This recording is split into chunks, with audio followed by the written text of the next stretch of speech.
désormais dans l'idée de continuer son combat.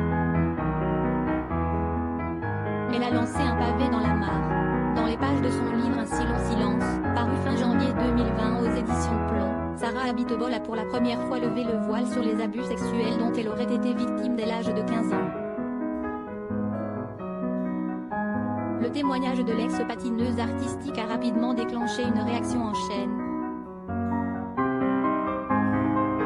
Après le lancement par le parquet de Paris d'une enquête pour viol et agression sexuelle sur mineur à l'encontre de son ancien entraîneur, Gilles Beyer, voilà qu'un 8 février, le président de la Fédération des sports de glace, Didier Gaillaguet, annonce sa démission. Dans ce climat tendu, et alors que la pression médiatique s'intensifie sur le milieu du patinage artistique, la lanceuse d'alerte de 44 ans peut compter sur le soutien du grand public.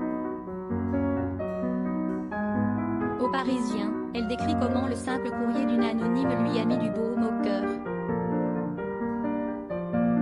À l'occasion d'une entrevue avec Le Quotidien, l'ex-sportif de haut niveau raconte comment, malgré la fatigue et le stress, certains messages de soutien lui donnent la force de continuer son combat.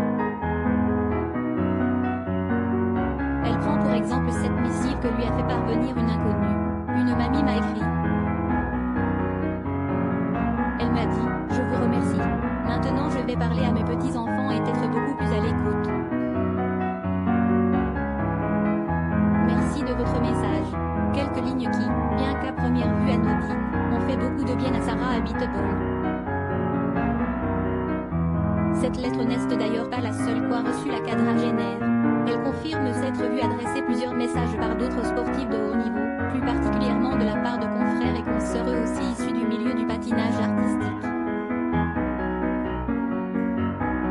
Certains lui avouent alors avoir subi le même type de traumatisme qu'elle et ne jamais avoir osé prendre la parole. Grâce à moi, on brise l'omerta dans le sport, se réjouit-elle désormais. Si estime ma plus belle victoire, ma médaille d'or olympique.